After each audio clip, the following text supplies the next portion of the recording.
Hey kids, Mr. Flar here, hope you're well. This is the KTM 1290 Super Adventure S, an amazing adventure bike that I've been riding for the last 2 or 3 weeks and I've got to know the bike really well. So if you're interested in this sort of bike, stick around and stay tuned for the next few minutes because I'm going to tell you what it's like to actually live with this bike. This is my long-term review, getting to know the bike properly. I'm going to tell you the pros and cons, the little niggles and things that you just wouldn't find out if you just took it on a 1-hour test ride. Stick around and stay tuned.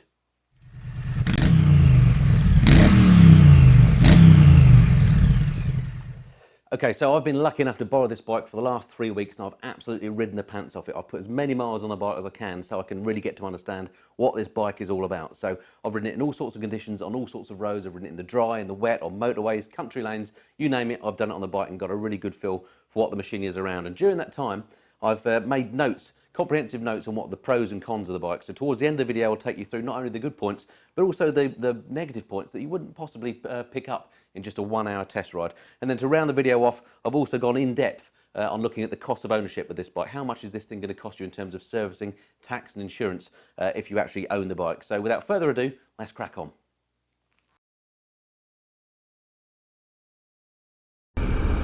So around town and in urban environments, the Super Adventure actually is pretty good, pretty nice to ride. It's got a great balance on this bike. The weight is somehow cleverly quite low down in the frame, and it means you can ride it slowly with no trouble at all. The bike doesn't complain riding it slowly, and if you do need to filter, you can do so. I'm not doing it much here because I've got the panniers on. The bike's quite wide with that, but there really is no issue doing a bit of filtering if you need to, as long as you're, you know, obviously cognizant of the fact that you've got the panniers on. But the Super Adventure wouldn't be my first choice as a commuter bike. I think it's probably somewhat wasted in that capacity, but if you do need a commuter bike that's capable of doing very long distances and you do maybe lots of motorway stuff as well in your journey, then yeah, the 1290 Super Adventure is a great bike for in-town work if you have to do it occasionally.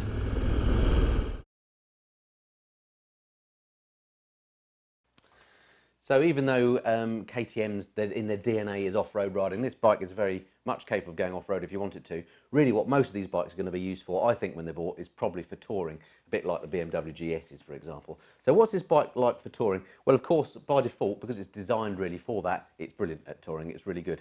The seat on it is nice and big, both for Pillion and for rider. I would say that after a few hours the seat starts to feel a little bit hard. It's not as comfy as some seats that I've ridden on, but minor point. Generally speaking, nice seat, nice and comfortable place to be. Riding position is lovely.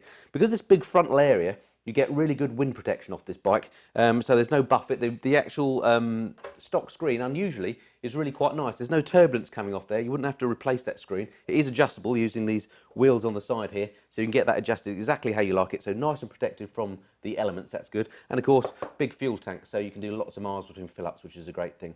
The other thing, of course, is it's got nice hard luggage, which is always a plus point. The luggage on this actually is quite wild in that it's fitted such that it moves in the wind. The idea being, this is something that I think Triumph actually pioneered, the idea being that at high speeds, the bike should stay nice and stable and not be affected by the fact that it's got panniers on there, and I'll talk more about that a bit later. So you've got hard luggage as well. There is a top box. I haven't actually got the top box to check, but you've got luggage as well. It's not actually huge luggage, particularly on this side where the exhaust pipe eats into quite a lot of the storage space. But nonetheless, it's there. So yeah, as a touring proposition, absolutely lovely. Mile after mile in great comfort, no problem at all.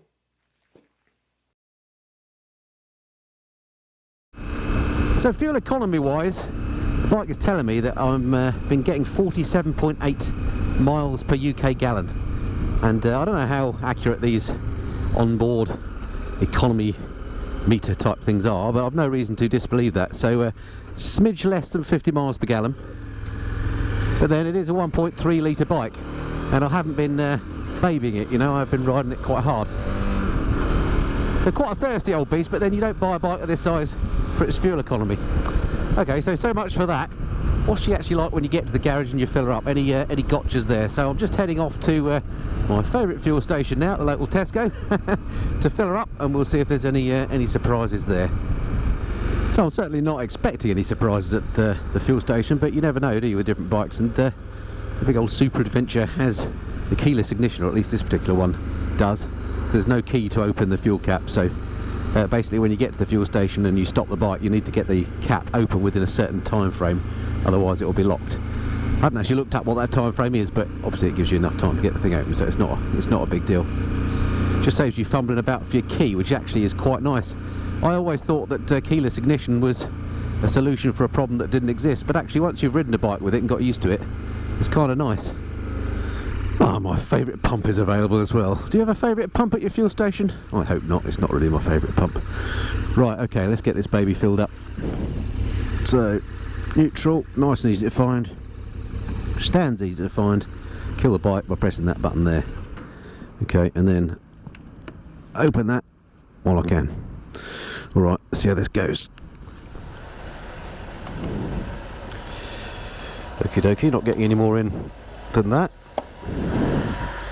So £18.96 for 16.2 litres, and I just had one block left on the fuel display when I filled her up. Alrighty, let's see then if it recognises that I've filled her up immediately. Right, bring her alive.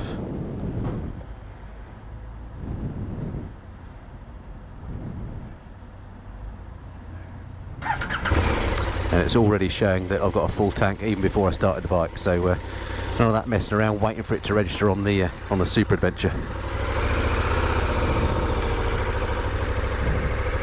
Great stuff, no drama fueling up then.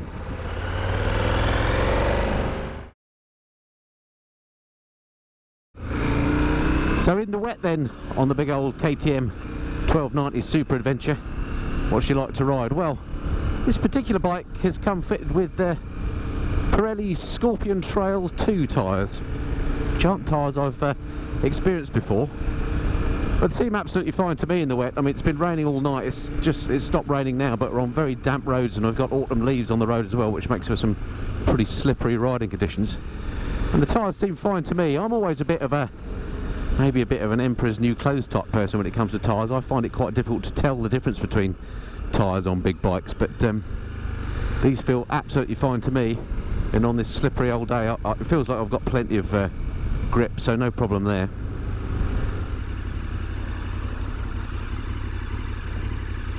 Nice. Sorry, a little distracted there for a moment. And then of course, when it comes to riding in the wet, the Super Adventure blesses you with riding modes, and I've got this set in rain mode at the moment. You can just see on the dash down here it says rain. And on this bike, again, unlike so many other bikes that I've ridden that have riding modes, you can actually feel the difference on this.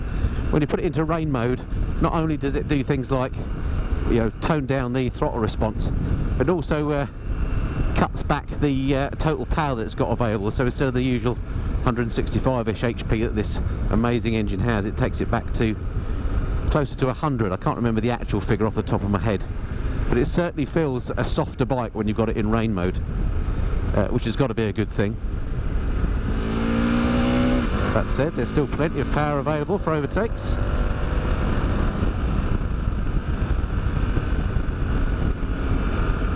And the other great thing about riding this in damp conditions is you've got this massive fairing and screen. You're well protected from spray. I mean, I'm not like on a motorway here behind cars throwing stuff up at me, but if I were, I'm in quite a good protected place.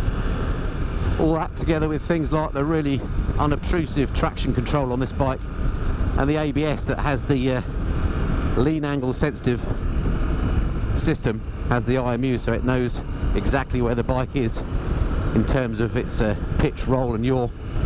So you can even give it a handful on the corners of brake and the ABS will sort you out. Things like that just give you a nice safety net when you're riding in damp conditions on the Super Adventure. So like I often say, on all bikes, at some point physics will take over and you can't hoon around like an idiot in the rain or in the damp conditions. This bike looks after you well when the conditions are less than optimal. So yeah, no worries riding the big Super Adventure in the wet.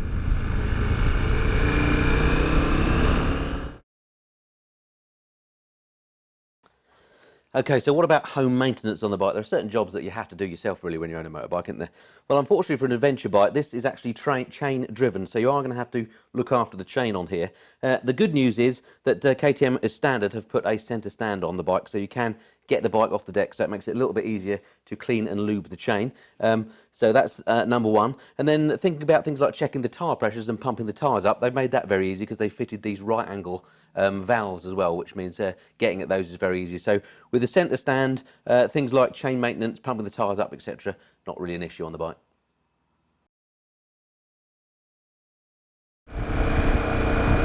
So if you've seen any of my other long-term living with type reviews on the modern day KTMs, and when I say the modern day KTMs, I mean the bikes that have got this fancy new light on the front, you know I'm a massive fan of the way that they light up the road. In fact, when I did the Super Duke R review, I said that I thought the headlight was as good as on my car, and that is very true. And the Super Adventure S, no different, absolutely stonking headlight. These GoPros just don't pick it up, but take it from me, this is an amazing light on here. I'm going to turn left now. This light goes one further, in fact, because as I lean the bike, it actually brings in some lights into the turn. So as I lean here, look, can you see it's lighting up to the left more? As I level up the bike, that light on the left just went out again. Absolutely incredible. So it's got lean angle sensitive lighting on the front. Basically, the more you lean it, the more you get light in the direction of the turn. And when I was first told about that, I thought it sounds like a bit of a gimmick, but actually, having now ridden it at night for a while, it really does help. It's not distracting at all. It just floods a little bit more light into the turn when you need to see it. So really impressed with that. And once again, the light on here, absolutely amazing. If I go to full beam, it absolutely lights up the you know, it's like night into day. It's just brilliant. So fantastic light, as you'd expect. I mean, it looks huge on the Super Adventure. But with that added addition of this light that just comes in as you turn the bike, it's just brilliant. It's a shame, I'm sure the GoPro won't pick that up at all, but it really does work well. And then of course the other great thing that you've got with the Super Adventure S, again, just like the other KTMs, or the modern day ones, is they light up the switchgear. Absolutely brilliant feature. I love that. All bikes should do it. So you can clearly see where your fingers need to go.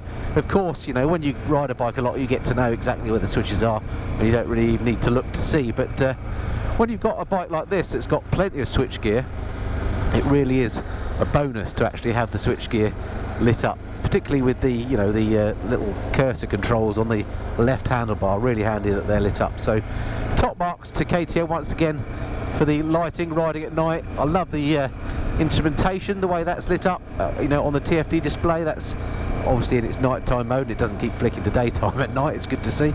I like the way that the switchgear is lit up, and I absolutely love the way that the headlight itself absolutely chucks out loads of light at the front. It really is a top-notch bit of kit for riding at night.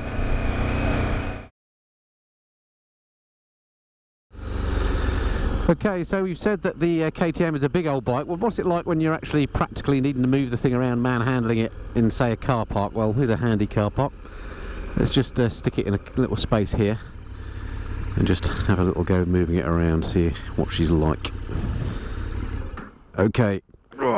First thing to notice on it, does have some grab handles on the back, which are kind of handy. But when you're moving it around, obviously when you've got the pannies on, they can get a bit in the way of your legs, but not a big deal. But generally speaking, it has to be said, for such a big old bike, it's not a real problem to move around at all. Right, I'm in one parking space. I'm on full lock now. Let's see how far we get. No, it's not going to get into that space, look. So at full lock, starting from the other side of that parking space, I'm only halfway round. So it's got a pretty good lock, but not enough to get you round one parking space, so to speak. But as far as actually manhandling it around, it's with the help of this grab handle at the back, it's really not a problem in things like car parks or driveways. A little bit different, of course, if you've got a gravel driveway, then it's going to be a bit of a pain. But yeah, generally speaking, no problem manhandling the bike around at all.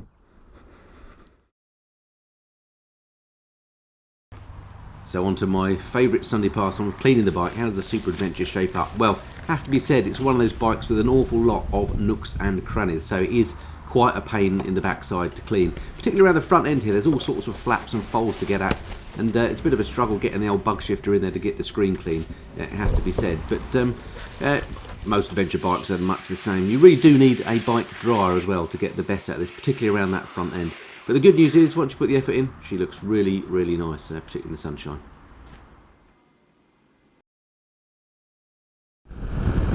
So on the motorway at high speeds, the 1290 Super Adventure is an absolutely lovely machine. it's got all that grunt in the engine, so there is absolutely no stress on the engine at all at these higher motorway dual carriageway type speeds. And then there's got an awful lot of protection for you against the elements as well. This screen is nice and big. I've got this on its highest setting and it does a pretty good job of keeping the wind off you. And also this massive frontal area means that you're protected from the wind blast, an absolute treat. So yeah, top marks to the KTM for riding on faster roads. So what about riding 2 up on the KTM? What is it like with a Pillion? Well, I have to come clean with you and say that I haven't actually taken a Pillion on board the bike. But that's basically because I've absolutely no doubt that this bike would be fantastic with a Pillion. Mainly because it's got that superb engine with so much grunt, you're barely going to know that you've got somebody on the back. And then I'll stop up here and I'll show you the accommodation that you've got for a Pillion on the bike. Right, I'll just pull into the pub car park and I'll show you what your Pillion would need to put up with on this machine. Put up with, of course, is not really the right term. Let's just kill the bike.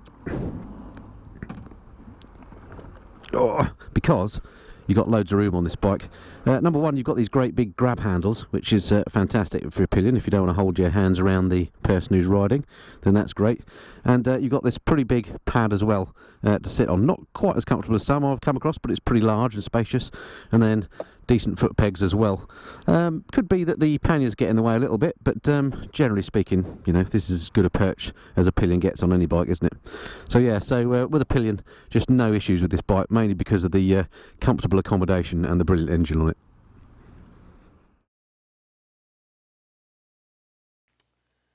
So it's clear then, it's a lovely, lovely motorcycle. It's a top-end luxury piece of kit, and of course, it's all very well having a lovely motorcycle, but how much does the thing cost to actually run for a year? So I've done quite a bit of research and worked out exactly how much this thing will cost you just to stay in your garage before you even ride it a mile. So I've looked at vehicle excise duty, insurance and servicing costs, and this is what I found. Starting off on the tax, vehicle excise duty, as we should call it in the UK, because it's over 600cc, this is the top most expensive bike that you can actually tax for the roads in the UK, and that'll come out at £85 per annum. So 85 quid to tax the machine on the road. Servicing, I phoned up my friends at the KTM Centre in Hemel Hempstead, that's the nearest KTM dealer to me, just to get an idea from them what the service intervals are and how much they would charge to do it. And of course that does vary by dealer, but in the case of the KTM Centre, they said there's a 600 mile after running in oil and filter check, that's fairly normal, and they would charge £120 for that. They subsidise that particular service.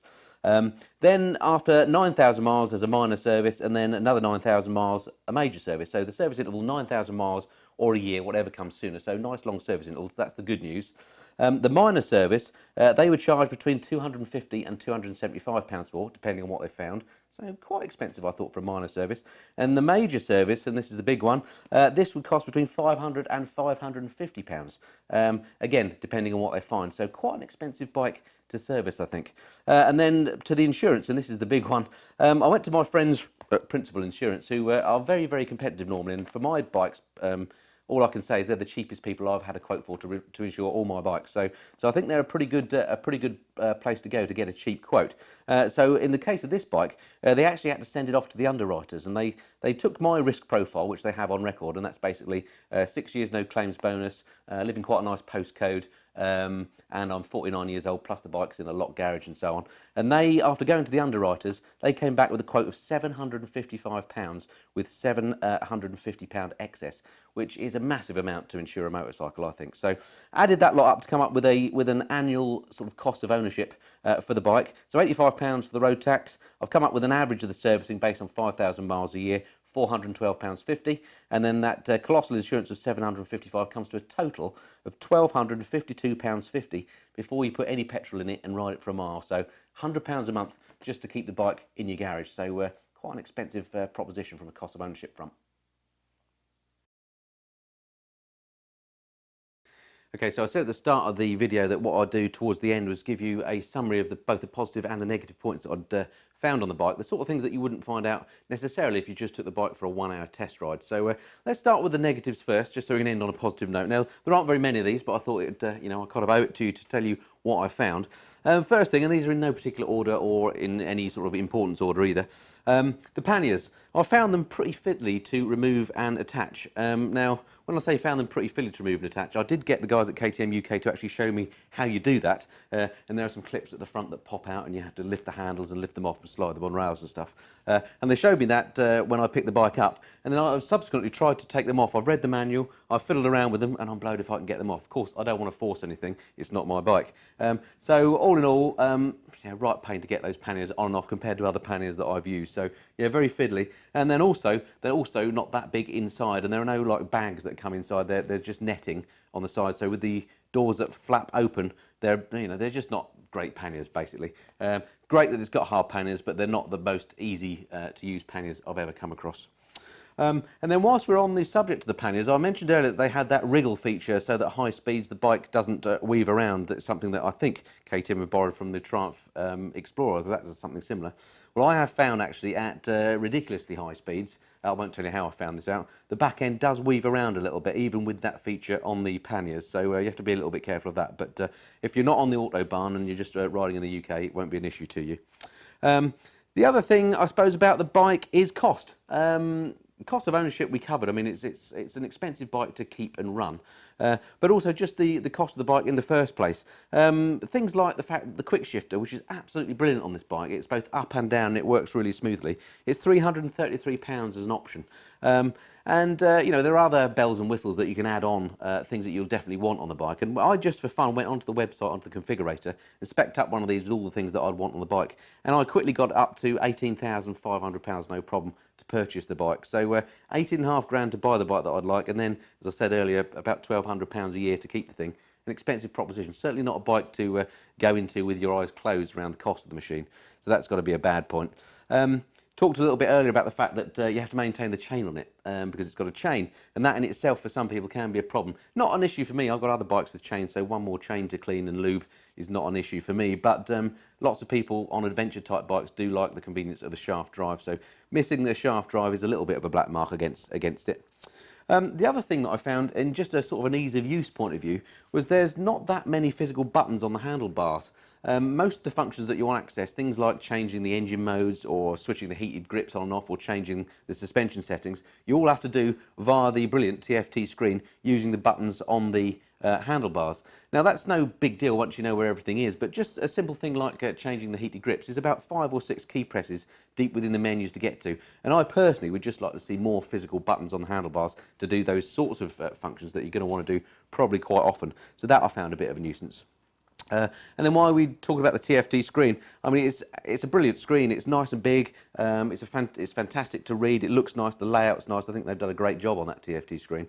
But sadly, a bit like its little brother or its big brother, depending on what way you look at it, the Super Duke R, it's just too ready to change between night and day modes. When you're driving under trees, if it goes a little bit dull, it'll switch into night mode quickly. And not only does it switch into night mode on the screen, which can be a little bit distracting, but it also changes the lights from daytime running mode into nighttime, you know, dip beam. So a little bit sensitive there for it's detecting whether it's light or dark.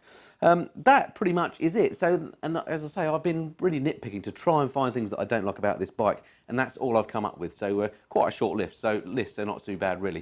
So let's move on to the positives. Well, let's get to the positives then, of which there are loads on this bike. I mean, the bike is a beautiful machine. Please don't let me give you the wrong impression. I really love this motorcycle. It's one that I've been quite smitten by.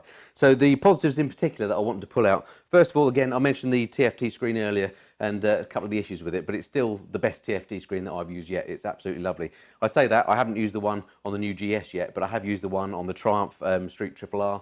I have used the TFT on the Suzuki GSX-R 1000 and the Yamaha R1, but I still think KTM do them best. So the TFT screen is great.